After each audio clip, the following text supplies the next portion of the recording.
कहानी की शुरुआत में हम एक यंग मैरिड कपल मैट और केट को देखते हैं जो न्यूयॉर्क में अपने नए घर में रहने के लिए आए थे। वो दोनों अपने नए घर से अपनी शादीशुदा जिंदगी की शुरुआत करते हुए बहुत खुश होते हैं। उनके नए घर को रेनोवेशंस और रिपेयर की जरूरत थी, इसलिए वो उसे ठीक करने में लग जाते हैं। किचन को ठीक करते वक्त केट को कैबिनेट में एक मरा हुआ बर्ड दिखाई देता है, जिसे दफनाने के लिए वो उसे बाहर ले जाती है। पर तभी खिड़की से मैट उसे आवाज देता है, जिससे उसका ध्यान मैट की तरफ चला जाता है। और जब वो वापस उस बर्ड की तरफ देखती है तो वो बर्ड गायब हो चुका था। उधर बेकार की चीजों को घर से बाहर फेंकते हुए मैट को दीवार पर कुछ अजीब सी चीज दिखाई देती है, जिसे क्लियर देखने के लिए वो वॉलपेपर को फाड़ देता है। वहाँ उसे अजीब से की होल वाला एक बड़ा सा दरवाजा दिखाई देता है। उस दरवाजे को खोलने के लिए वो उस कबाड़ में से उस दरवाजे की चाबी ढूंढने लगता है, और जैसे ही वो चाबी उसे मिलती है वो दरवाजा खोलने के लिए उसे की होल में डालता है और केट को आवाज देकर बुलाता है। फिर वो दोनों साथ मिलकर दरवाजा खोलते हैं। तभी हॉल की तरफ जाने वाले रास्ते की सारी लाइटें अचानक टिमटिमाने लगती हैं, और इस प्रॉब्लम को दूर करने के लिए मैट पावर कंपनी को फोन करता है। वहीं केट को उस रूम में कुछ अजीब सा डर महसूस होता है, इसलिए वो भी मैट के पीछे चली जाती है। अगले दिन उनकी लाइट की प्रॉब्लम को ठीक करने के लिए पावर कंपनी से एक ऑपरेटर आता है। उसे ये देखकर हैरानी होती है कि बेसमेंट के सारे वायर्स कुछ अजीब तरीके से एक दूसरे से जुड़े हुए थे और देखने में बहुत पुराने जमाने के लग रहे थे। जब मैट उस ऑपरेटर को लाइट ठीक करने के लिए कहता है, तब ऑपरेटर उससे कहता है कि उसने आज तक इस तरह की चीजें पहले कभी नहीं देखी। वहाँ से जाने से पहले वो ऑपरेटर मैट को बताता है कि उस घर के पहले मालिक का मर्डर उसी घर में हुआ था। ये शॉकिंग न्यूज सुनकर मैट इस घर के बारे में रिसर्च करना शुरू कर देता है। एक पुराने न्यूज आर्टिकल को पढ़कर मैट को पता चलता है कि मरने वाले कपल का नाम पॉल और मैडलिन शेफर था, जबकि सस्पेक्ट की पहचान नहीं हो पाई थी और उसे जॉन नाम से पुकारा जाता था। मैट एक आर्टिस्ट था, इसलिए वो अपने स्केच पैड पर जॉन की तस्वीर बनाने की कोशिश करता है। थोड़ी देर बाद वो आराम करने के लिए मिस्टीरियस रूम में जाता है और वहाँ बैठकर एक बोतल शराब की पीकर खत्म कर देता है। लेकिन यहाँ पर उसे एक और बोतल शराब पीने की इच्छा होती है कि तभी लाइट्स टिमटिमाने लगती है और अचानक शराब की एक और बोतल उसके सामने हाजिर हो जाती है, जिसे देखकर मैट हैरान हो गया था। उस बोतल को अच्छी तरह देखने के बाद वो इस नतीजे पर पहुंचता है कि ये रूम किसी भी इच्छा को पूरी कर सकता है। दूसरी साइड लिविंग रूम की लाइट्स के टिमटिमाने की आवाज से केट की नींद टूट गई थी। वो मैट को अपने पास न देखकर उसे ढूंढने के लिए ऊपर की तरफ जाती है। वहाँ जाकर वो देखती है कि पूरा रूम नई चीजों से भरा हुआ है और उन सब के बीच मैट बहुत ही खुश दिखाई दे रहा था। वो कैट को वैन गॉग की कीमती पेंटिंग दिखाते हुए बताता है कि उस रूम में किसी भी विश को पूरा करने की ताकत है। केट इसे मैट का कोई मजाक समझकर हंसी में उड़ा देती है, पर अपने हस्बैंड की गंभीरता को देखकर वो इसे चेक करने के लिए $1000 की विश करती है। केट के मांगे हुए पैसों को मैट पूरे रूम में ढूंढता है और वो पैसे उसे मिल जाते हैं। फिर भी केट को पूरी तरह विश्वास नहीं होता है और वो दोबारा $1 मिलियन की विश करती है। पहले की तरह इस बार भी उन्हें तुरंत $1 मिलियन मिल जाते हैं और वो रातों रात मिलियनर बन जाते हैं। ये सब देखकर केट बहुत डर जाती है और उस रूम से बाहर निकल जाती है। मैट उसके पास जाकर उसे समझाता है कि वो लोग इस चीज का फायदा उठा सकते हैं और एक शानदार जिंदगी जी सकते हैं। फिर भी वो दोनों सारा दिन उस रूम में अपनी मनपसंद चीजों की विश करते हुए बिताते हैं। उनकी एक विश पर रूम में मनपसंद कपड़ों, शैंपेन, कीमती चीजों और पैसों का ढेर लग जाता है। मैट और केट की खुशियों का ठिकाना नहीं रहता, क्योंकि दुनिया की हर बेशकीमती चीजें उनके पास होती हैं। रात होने पर केट मैट से पूछती है कि आखिर ये रूम उनकी सारी विशेष इतनी आसानी से कैसे पूरी कर देता है, लेकिन मैट उसे कहता है कि उसे इन सब बातों की चिंता नहीं करनी चाहिए। इस तरह अगले कुछ दिनों तक उनकी जिंदगी बड़ी शान शौकत से गुजरती है। हर बार जब भी उनकी कोई विश होती तो लाइट टिमटिमाती और उनकी सारी इच्छाएं बेसमेंट में बने उस रूम में तुरंत पूरी हो जाती। वो दोनों रातों रात मिले इस खजाने का जश्न मनाते, पार्टी करते और नाचते गाते हुए मस्ती में दिन गुजार रहे थे। लेकिन उनकी ये चमक धमक वाली जिंदगी ज्यादा दिनों तक उन्हें खुशी नहीं दे सकी और धीरे धीरे केट को अपने अंदर की कमी खलने लगती है, जो कि इन सारी चीजों से पूरी नहीं हो सकती थी। मैट को उसकी फिक्र होती है और वो उसे बच्चे का एक बेड गिफ्ट करता है, जो इस बात का इशारा था कि उन्हें बच्चे के लिए कोशिश करनी चाहिए। लेकिन केट ये देखकर खुश होने की बजाय अपसेट होकर घर से बाहर निकल जाती है, क्योंकि पहले ही उसके 2 मिसकैरेज हो चुके थे। थोड़ी देर बाद केट वापस लौटती है और उस विशिंग रूम में जाकर एक बच्चे की विश करती है। जब मैट को ये बात पता चलती है तो वो केट पर नाराज होकर कहता है कि बिना उसकी सलाह लिए उसे बच्चे की विश नहीं मांगनी चाहिए थी। इस बात पर दोनों में काफी बहस होती है। केट कहती है कि उसने ये शॉर्टकट इसलिए अपनाया ताकि मिसकैरेज या लेबर पेन की तकलीफ न झेलनी पड़े। वो कहती है कि वो दोनों इस बच्चे के साथ बहुत खुश रहेंगे, पर मैट इस बात से अग्री नहीं होता और उस बच्चे को रूम में ले जाकर उसके गायब होने की विश करने को कहता है। वो दोनों उस रूम में जाते हैं, पर केट बच्चे को गायब करने की विश नहीं कर पाती और रोते हुए बच्चा मैट के हवाले कर देती है। पर गोद में बच्चे को लेकर मैट भी इमोशनल हो जाता है और वो भी उसे गायब करने की विश नहीं कर पाता। और बच्चे को वापस केट की गोद में डाल देता है। आखिरकार दोनों बच्चे को अपने पास रखने के लिए राजी हो जाते हैं और इस तरह दोनों रातों रात पेरेंट्स बन जाते हैं। सीन शिफ्ट होता है और हम देखते हैं कि मैट की नजर अपने अधूरे ड्राइंग पर पड़ती है जिसमें वो जॉन का चेहरा बना रहा था। उसे देखकर वो फिर से अपने रिसर्च में लग जाता है और उसे पता चलता है कि वो सस्पेक्ट मर्डरर अभी भी जिंदा है और किसी साइकेट्रिक हॉस्पिटल में मौजूद है। एक दूसरे न्यूज आर्टिकल के मुताबिक जॉन का कहना था कि उससे ये मर्डर उस रूम ने ही करवाया था। ये जानने के तुरंत बाद ही मैट जॉन से मिलने के लिए निकल पड़ता है ताकि उससे उस रूम के बारे में और ज्यादा जानकारी हासिल कर सके।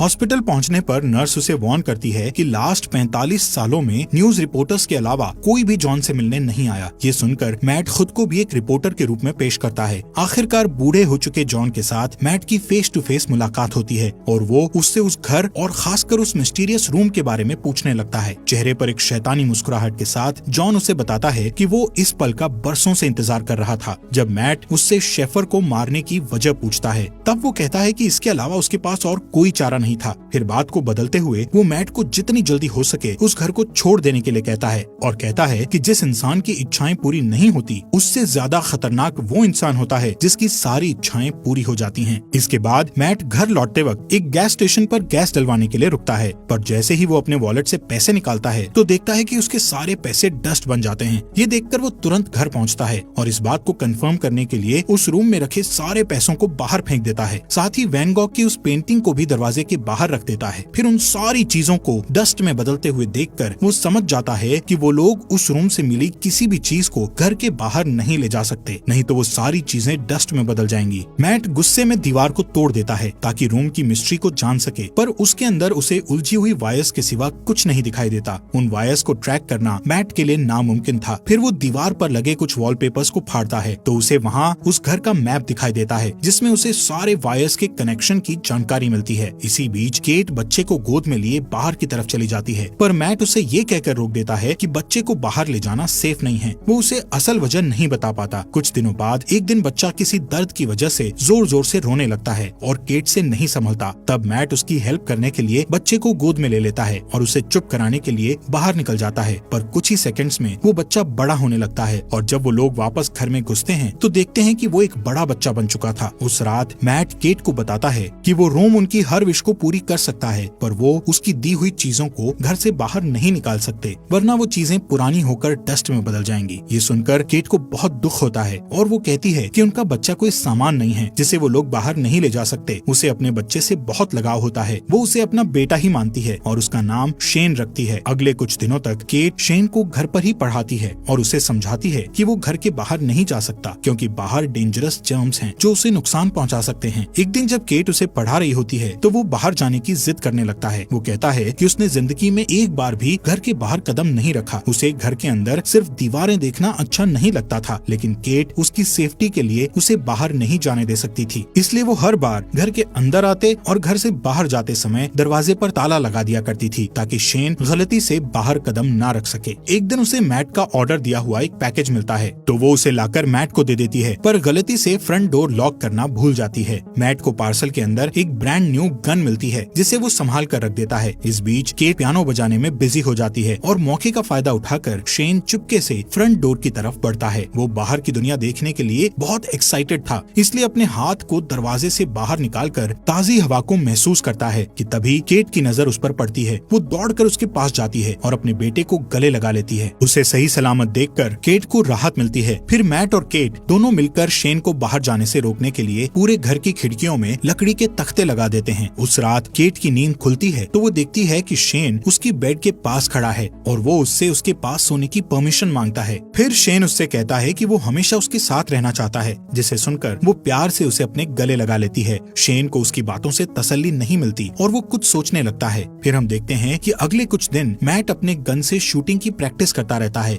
एक दिन जब वो प्रैक्टिस के बाद घर आता है तो देखता है कि शेन अपने आर्ट स्टूडियो के अंदर स्नो ग्लोब बनाकर खेल रहा है। वो शेन को सख्ती से गेम छोड़कर जाने के लिए कहता है। उसकी डांट सुनकर शेन के हाथ से स्नो ग्लोब गिरकर टूट जाता है। दरअसल मैट ने अभी तक शेन को अपना बेटा नहीं माना था, इसलिए वो उसके साथ बेरुखी से बात करता था। इधर ग्लोब टूटने की आवाज सुनकर केट तुरंत वहाँ पहुँचती है और अपने बेटे के साथ बाप जैसा बिहेव नहीं करने के लिए मैट से बहस करने लगती है। उस रात घर के अंदर चारों तरफ चक्कर लगाते हुए शेन को एक मैप मिलता है जिसे फॉलो करके वो बेसमेंट में पहुँच जाता जाता है जहाँ उलझी हुई वायर्स के बीच मेन पावर सोर्स था। उन सब से गुजरते हुए वो आखिर उस रूम तक पहुँच जाता है। रात भर पूरे घर में लाइट्स टिमटिमाती रहती है, पर मैट और केट नींद में होने के कारण कुछ नोटिस नहीं कर पाते। अगली सुबह जब मैट की नींद खुलती है तो उसे अपने बगल में एक नया स्नो ग्लोब पड़ा दिखाई देता है और इसके साथ ही टूटा हुआ ग्लोब कुछ दूरी पर रखा हुआ मिलता है। उसी वक्त लाइट्स को टिमटिमाते देखकर वो समझ जाता है कि क्या हो रहा है और तुरंत अपनी वाइफ को जगाता है। दोनों रूम की तरफ भागते हैं और वहाँ जाकर हैरान रह जाते हैं। शेन ने विश करके रूम के अंदर ही एक बड़ा सा आउटडोर एरिया क्रिएट कर लिया था। अब वहाँ रूम की बंद छत और दीवारों की जगह खुला आसमान और एक बहुत बड़ा फॉरेस्ट था जहाँ शेन स्नोमैन बनाने में बिजी था। केट अपने बेटे की बनाई हुई शानदार दुनिया को देखकर खुशी से इमोशनल हो जाती है और उसके साथ खेलने लगती है, जबकि मैट को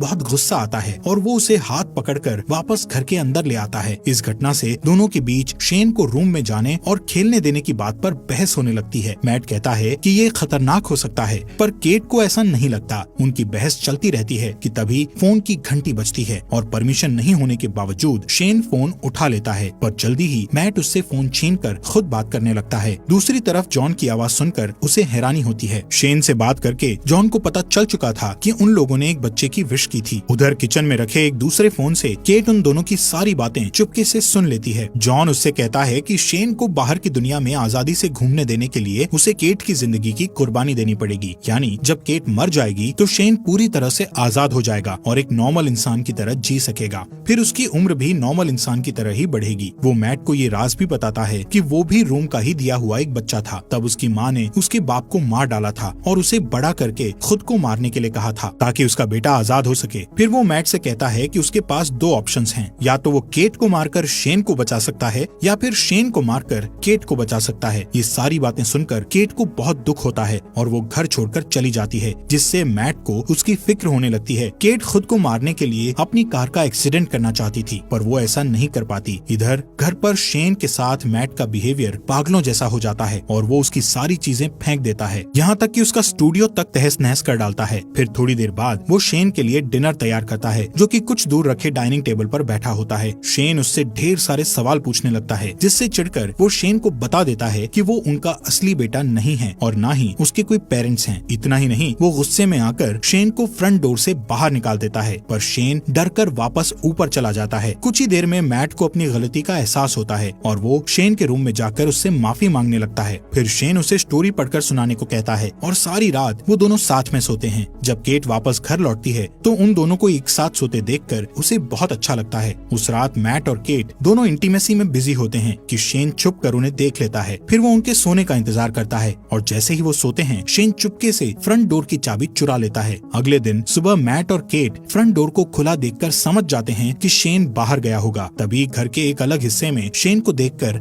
दोनों हैरान हो जाते हैं, क्योंकि शेन अब जवान हो चुका था, लेकिन उसका दिमाग अभी भी बच्चों जैसा था। वो अपने पेरेंट्स की तरफ गन पॉइंट करके उन्हें धमकाता है तो केट उसे समझाने की कोशिश करती है। इसी बीच मैट शेन के ऊपर कूद पड़ता है और दोनों में फाइट होने लगती है। उधर केट उनकी लड़ाई की वजह से जमीन पर गिरकर बेहोश हो जाती है। कुछ देर बाद मैट उसे जगाते हुए बताता है कि शेन को गलती से गोली लगने के कारण वो मर गया। इस खबर से दुखी होकर केट रोते हुए घर से बाहर निकल जाती है। मैट उसे तसल्ली देकर वापस घर में ले आता है, जहाँ अभी भी वो उदास रहती है। उधर दूसरे रूम में जहाँ उनकी फाइट हुई थी, असली मैट होश में आ जाता है और पूरे घर में अपनी वाइफ की तलाश करता है कि तभी लाइट्स को फिर से टिमटिमाते देखकर वो डरते हुए उस रूम की तरफ जाता है। उसे पूरा यकीन था कि केट और उसकी शक्ल में शेन अंदर ही होगा। इधर केट को बिल्कुल भी खबर नहीं थी कि उसके साथ बैठा हुआ आदमी मैट नहीं शेन है, पर जल्दी ही उसे शेन के आइस खाने की हैबिट से पता चल जाता है कि वो मैट नहीं बल्कि उसकी शक्ल में शेन है। उधर असली मैट अंदर जाने के लिए पूरी ताकत लगाकर दीवार को तोड़ने की कोशिश करता है। आखिर सारे वायर्स को पार करके वो उस रूम तक पहुंच जाता है, जो कि अब एक जंगल था जहां ढेर सारे ऊंचे ऊंचे पेड़ थे। वहां जाकर मैट को पता चलता है कि शेन ने रूम का यूज करके उस जगह को काफी बड़ा कर लिया था और वहां उन्हीं के जैसा एक डुप्लीकेट घर भी बना लिया था। वो ये भी समझ चुका था कि शेन ने उसका रूप केट को किडनैप करके उस डुप्लीकेट घर में रखने और अकेले में उसके साथ फिजिकल होने के लिए किया था। ये ख्याल आते ही अपनी बीवी को वापस पाने के लिए मैट उस जंगल में दौड़ते हुए फाइनली उस डुप्लीकेट घर के अंदर पहुंच जाता है, जहां शेन केट के साथ जबरदस्ती करने की कोशिश कर रहा होता है। मैट को अंदर आते देखकर शेन फिर से लड़ाई के लिए तैयार हो जाता है। इधर मौका पाकर केट उठकर भागने ही वाली होती है कि हॉलवे में दो मैट को लड़ते हुए देखकर वो ठिठक जाती है। दोनों में इतनी समानता थी कि वो असली और नकली के बीच पहचान नहीं कर पाती। अचानक एक मैट उसके हाथ को पकड़ लेता है, पर वो उसे धक्का देकर खुद को छुड़ा लेती है और शेन का नाम पुकारती है। वो अपना नाम सुनकर उसकी तरफ देखता है, पर उसके धक्के से गिरकर बेहोश हो जाता है। जमीन पर गिरते ही वो अपने असली रूप में आ जाता है। इधर मैट और केट रूम से बाहर निकलने की कोशिश करते हैं, पर निकल नहीं पाते क्योंकि शेन ने रूम से उनके उसी घर में फंसे रहने की विश मांगी हुई थी। लाख कोशिशों के बाद भी जब वो लोग घर से नहीं निकल पाते तो मैट रुक जाता है और वहाँ से निकलने के लिए कोई उपाय सोचने लगता है कि अचानक फिर से वहाँ शेन आ जाता है और मैट को चाकू घोंपकर मार डालता है। फिर वो केट को समझाने की कोशिश करता है, पर तभी उसे एहसास होता है कि वो दरअसल उनके क्लोन थे, जबकि असली मैट और केट दौड़कर रूम के बाहर जंगल की तरफ भागते हैं और उन्हें पकड़ने के लिए शेन भी उनके पीछे भागता है। मैट और केट के चकमा देने की वजह से वो और भी ज्यादा गुस्से में होता है। असली घर में पहुंचते ही शेन मैट पर अटैक कर देता है, पर मैट उसे अपने साथ खींचकर घर के बाहर ले आता है। अपनी जान को खतरे में देखकर शेन वापस दरवाजे की तरफ भागता है, पर उसके अंदर घुसने से पहले ही केट दरवाजा बंद कर लेती है। शेन मम्मी कहकर उसको पुकारता है और केट घर के अंदर से उसे बूढ़ा होते हुए देखती रहती है। धीरे धीरे उसकी बॉडी गलने लगती है और अंत में वो डस्ट में बदल जाता है। उसकी गलतियों के बावजूद केट उसकी मिट्टी को हाथ में लेकर बहुत रोती है, क्योंकि उसने उसे अपना बेटा मानकर काफी समय उसके साथ बिताया था। फिर मैट उसके पास आता है और दोनों एक दूसरे को गले लगाकर अपना दर्द कम करने की कोशिश करते हैं। फिर सीन शिफ्ट होता है और हम देखते हैं कि 1 महीने बाद वो एक छोटे से घर में सेटल हो जाते हैं और सुकून से रहने लगते हैं। पर थोड़े ही दिनों बाद केट डरते हुए अपना प्रेगनेंसी टेस्ट करती है और रिपोर्ट पॉजिटिव आती है। वो बहुत उलझन में दिखाई देती है, क्योंकि उसे पता नहीं होता कि वो बच्चा मैट या शेन में से किसका है। हालात पहले से बेहतर होने के बावजूद उसे लगता है कि वो अभी भी उस रूम में है, क्योंकि लाइट्स फिर से टिमटिमाने लगी थी। इस स्टोरी में हमें दिखाया जाता है कि मैट और केट रूम की दी हुई दौलत के नशे में पूरी तरह से अंधे हो जाते हैं। विशेष पूरी करने की जादुई शक्ति के मिलने से वो अपनी ख्वाहिशों के मामले में कुछ ज्यादा ही लापरवाह हो जाते हैं। यहाँ तक कि कई मिसकैरेज होने के बाद भी वो रूम से रेडीमेड बच्चे तक की ख्वाहिश कर बैठते हैं। उनके नए अपार्टमेंट में लाइट्स के टिमटिमाने से ये कंफ्यूजन बना रहता है कि या तो वो अभी तक उस मिस्टीरियस रूम में है या बिल्डिंग के कंस्ट्रक्शन में कोई गड़बड़ी है। ठीक उसी तरह केट की प्रेगनेंसी भी एक कंफ्यूजन रहती है कि वो बच्चा मैट या शेन में से किसका है, क्योंकि उस घटना से 1 दिन पहले मैट और केट के बीच इंटीमेसी होती है और उस डुप्लीकेट घर में शेन भी उसे सेक्सुअली असॉल्ट कर चुका होता है। इस तरह ये कहानी न सिर्फ विश पूरा करने वाले रूम के इर्द गिर्द घूमती है, बल्कि ये सवाल भी छोड़ जाती है कि आखिर केट के पेट में पलने वाले बच्चे का बाप कौन है, मैट या शेन।